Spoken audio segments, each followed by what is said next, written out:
لا إله إلا الله محمد رسول الله لا إله إلا الله محمد رسول الله لا إله إلا الله محمد رسول الله لا إله إلا الله محمد رسول الله. إن الحمد لله نحمده ونستعينه ونستغفره ونؤمن به ونتوكل عليه ونعوذ بالله من شرور أنفسنا ومن سيئات أعمالنا من يهده الله فلا مضل له ومن يضلل فلا هادي له ونشهد أن لا إله إلا الله وحده لا شريك له ونشهد أن سيدنا ومولانا محمدا عبده ورسوله صلى الله عليه وعلى آله وصحبه وسلم تسليما كثيرا كثيرا. أما بعد فقد قال الله تعالى في القرآن المجيد أعوذ بالله من الشيطان الرجيم بسم الله الرحمن الرحيم حاميم تنزيل الكتاب من الله العزيز العليم غافر الذنب وقابل التوب شديد العقاب ذي الطول لا إله إلا هو إليه المصير. صدق الله العظيم. I want you guys to imagine that we're sitting in a gathering like this. We're sitting in the masjid of Allah, the house of Allah subhanahu wa ta'ala, and all of a sudden we see a young man, a youth, come into the masjid. And he's wearing shorts, and he's wearing a white beater, or you could say a t-shirt on, okay? He has Skittles in his hand and he has spiked hair. He comes into the masjid and he poses a question. Now what's that question? He's not asking about the Skittles, if they're halal or not. He's not asking is he allowed to spike up his hair or not. He's not asking if he's allowed to wear shorts in the masjid or not. But he asks for a fatwa, Imam Sahib or anybody else, am I allowed to do zina? I want to commit adultery. Can you give me ijazah? Can you give me a fatwa that allows me to do zina?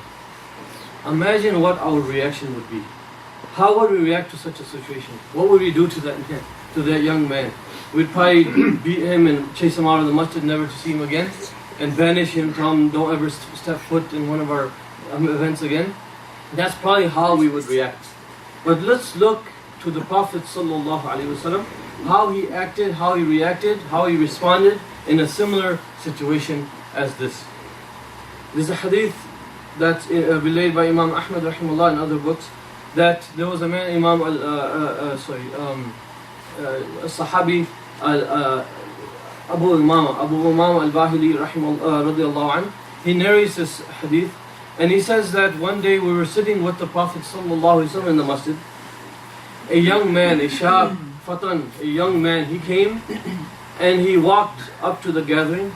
He came to the Prophet sallallahu alaihi wasallam. He says, Ya Rasulullah sallallahu alaihi wasallam, idhin li bizina.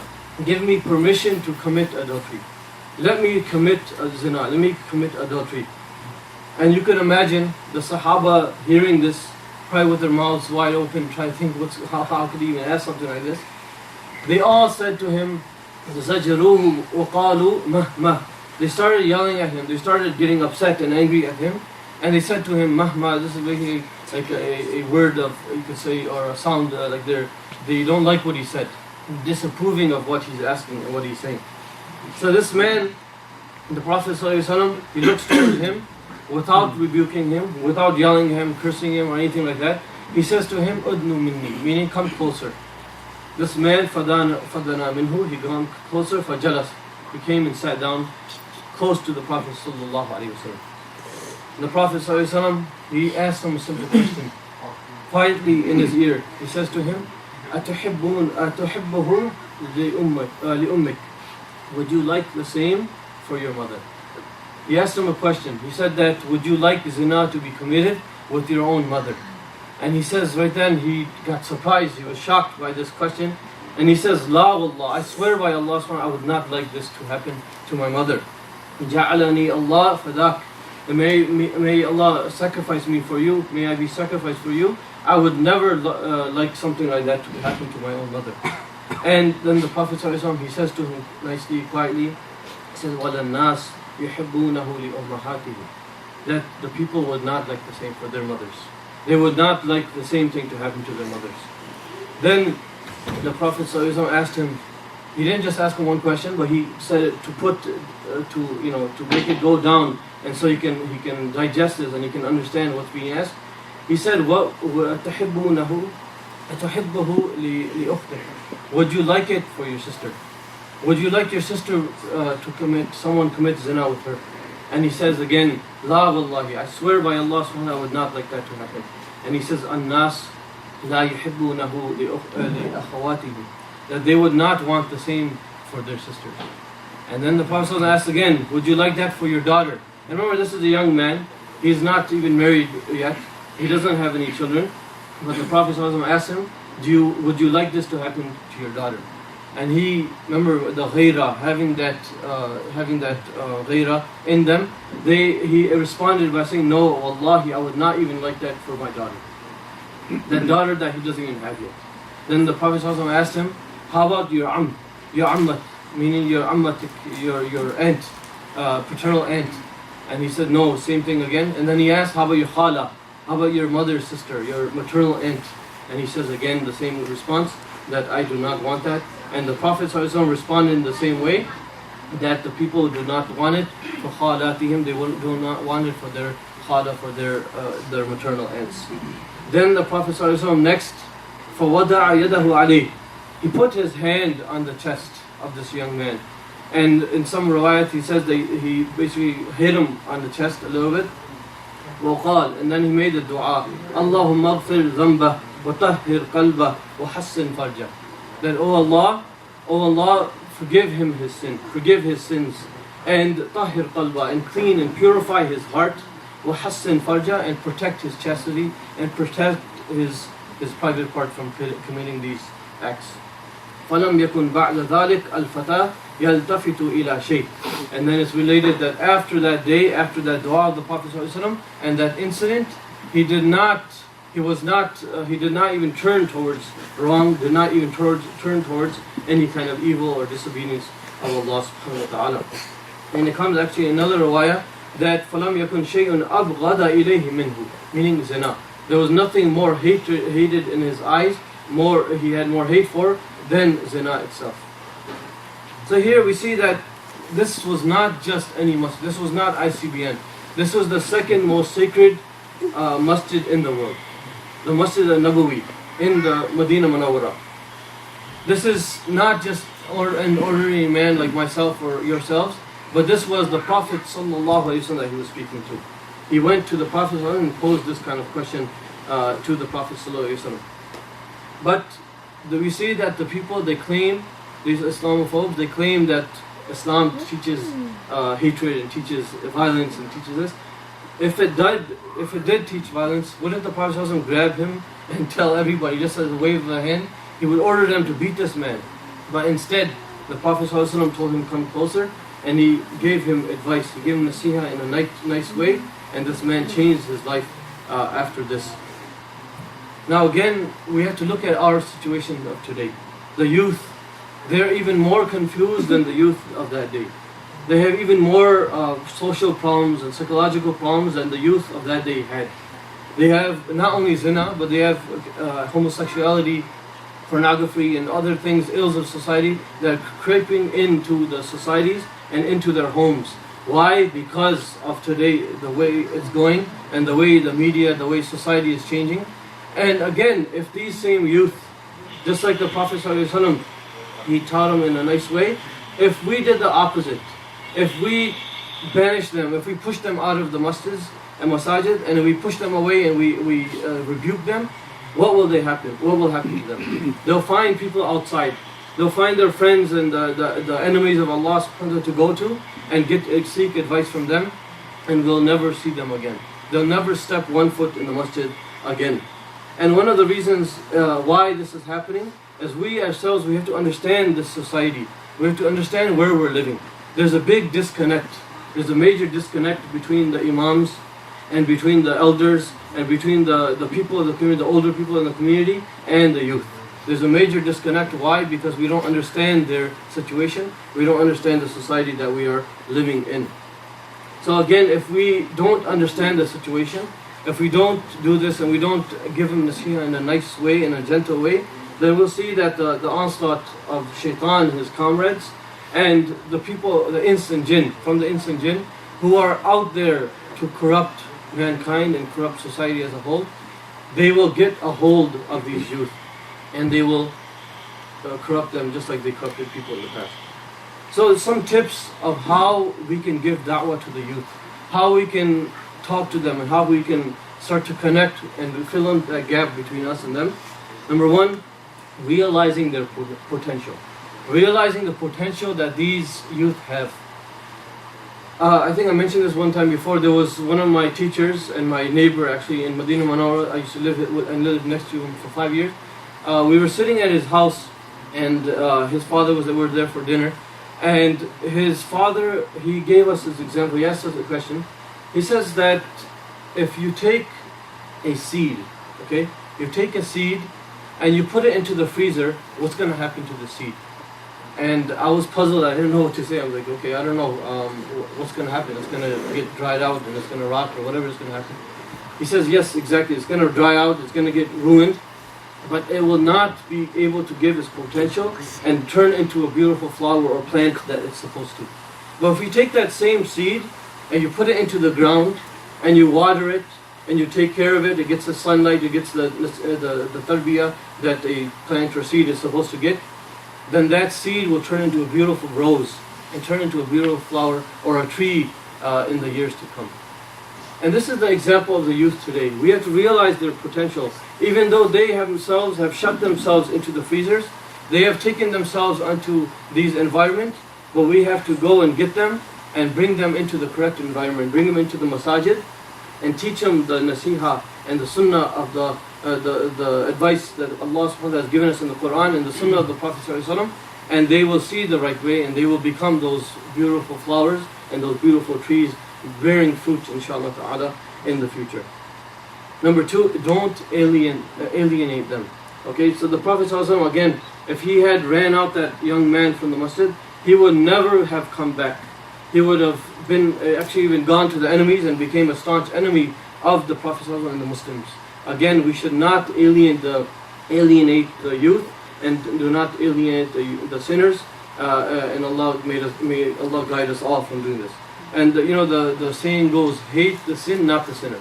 Nowadays, what's going on? You see a person, when he starts to get religious, he starts to come or she starts to come to the masjid, he starts growing a beard, he starts doing 5 times prayer, or a woman starts wearing hijab, she starts reading and starts listening to Islamic lectures.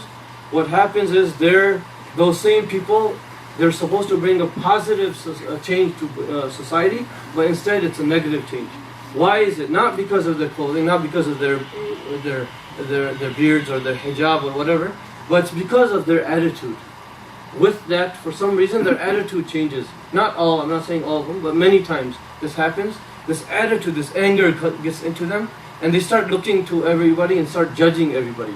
They start looking to everybody in a negative way, and they don't want to accept the people as they are, and accept that they themselves were in the same boat just yesterday, but these people have a potential. Just like they changed, those people have a potential to change also. Another tip, inshallah, number 3, use hikmah, wisdom, when admonishing them. Okay, the Prophet ﷺ, when the young man asked that question, he didn't get angry, he didn't get upset, but he used hikmah, he used wisdom. He put him in the eyes of those that he chooses to hurt, or those he is trying to, basically those who are victims of this crime, of this act, of this sin.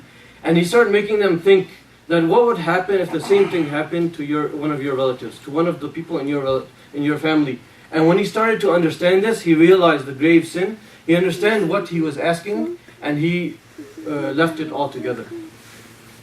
There's a story about an imam that one time there was a man, he used to come to the masjid a lot, he used to come to the prayers a lot, and this man stopped coming. So the imam went to visit this man, and after saying salam at the door, and he invited him in, he went down. He had the fireplace going, the fireplace was on. And not the fireplace of today, we have these gas and you just press the pilot and it's on, but it was a real actual fireplace. So they're sitting there and the imam does not say a single word. He gets up and he grabs the, I don't know what they call it, the steel, the rod thing, whatever that is. Stoke? Jazakallah khair. The stoke, okay? So he grabs the stoke, and he takes one of the wood, pieces of wood, or one of the coal, or whatever was in there, and he takes it and he puts it to the side. He moves it to the side. Now that same piece of wood, or that charcoal, or whatever it was burning and it was red. Now slowly the redness and the fire starts going away, and it goes out. Then after a while, then he goes and sits down in the chair again. After a while, he gets up and he comes back with that same stoke. He takes that piece and puts it back into the fire. Puts it back with the rest of the fire, and it starts to get lit again. It starts to get red again. After that, he excuses himself, he says salam, and he gets to the door. The man says, Jazakallah khair for the excellent bayan today. And he goes away. So basically what he learned from there is that a person in jama'ah, the person who stays with the ummah, stays in jama'ah, he will be lit, he will have the nur of Allah subhanahu wa ta'ala, the nur of Quran in him. And the person who leaves the jama'ah, leaves the ummah, leaves the masajid, leaves the prayers, then he will go and he will become a victim of the enemy of Allah subhanahu wa ta'ala, shaitan. Another tip, giving advice in private. Giving advice in private, this is very important. When a person gives advice in private, there's more chance of that person accepting that nasiha. Why? Because there's no one else around. Because again, if someone's around their friends, they're around their family or something, and you start telling them in front of everybody, start admonishing them, rebuking them in public, what's he going to do? He's going to have the izzah, he's going to have the honor, he's going to defend his honor, and he might, in his lid, he might just totally even say something against what you were saying, and totally say something that's haram. So we have to be careful by giving them nasiha in private, taking them to the side, just like the Prophet ﷺ, he said, "Udnu minni." He said, "Come closer." He knew the environment. The Sahaba, they were already upset, they were angry, and he knew that this man, if he started saying it to him right there, he would maybe take it the wrong way and he would walk away. But the Prophet ﷺ told him to come closer, and he gave him nasiha in private. And that's why Ibn Rajab rahimahullah, he writes that when the pious predator, the Salaf, when they would give advice, they would admonish people in private. And they say that the one who exhorts his brother between him and himself, meaning in private, then that is nasiha, that is true nasiha, that is true advice. And the one who exhorts him in front of people, that is nothing but scolding the person. So we have to be careful from doing that.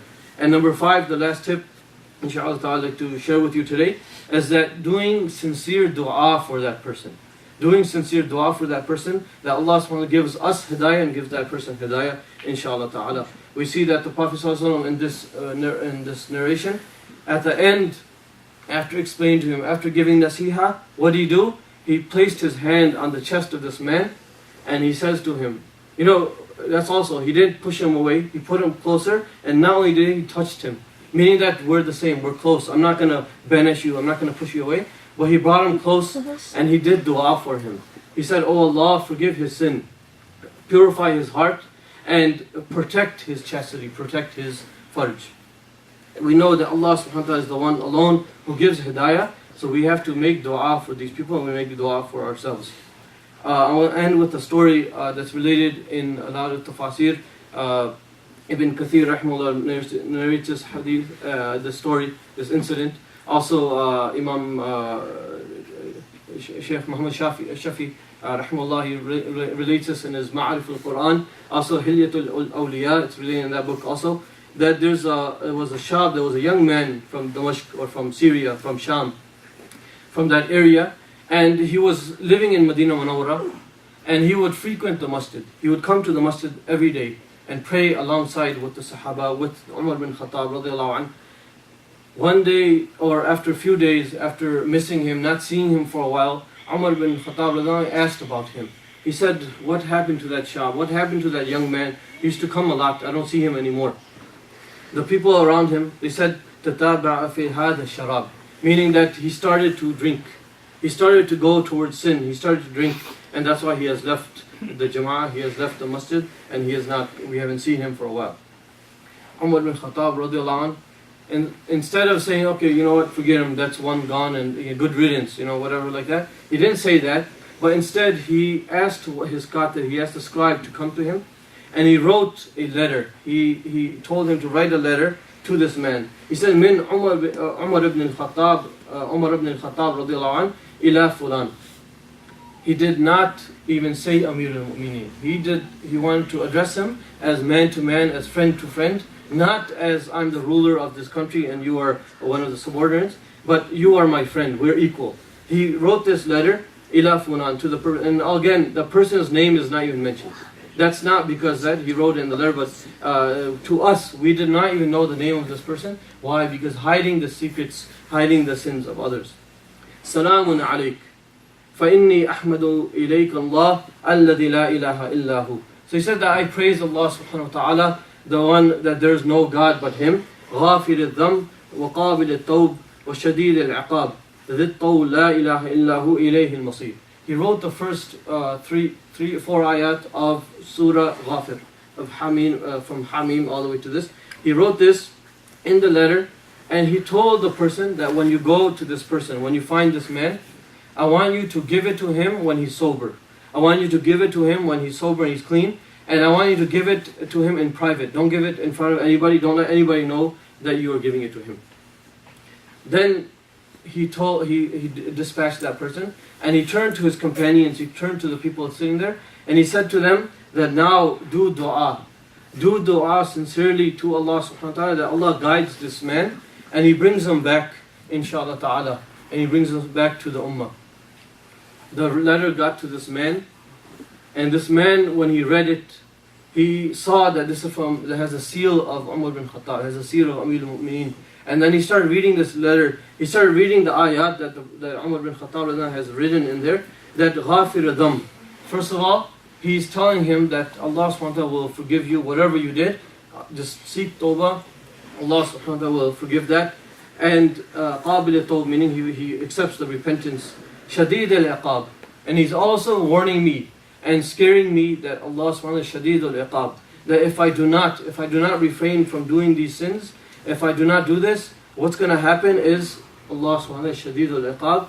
He will punish me, and he will the reaction from Allah subhanahu wa ta'ala will come.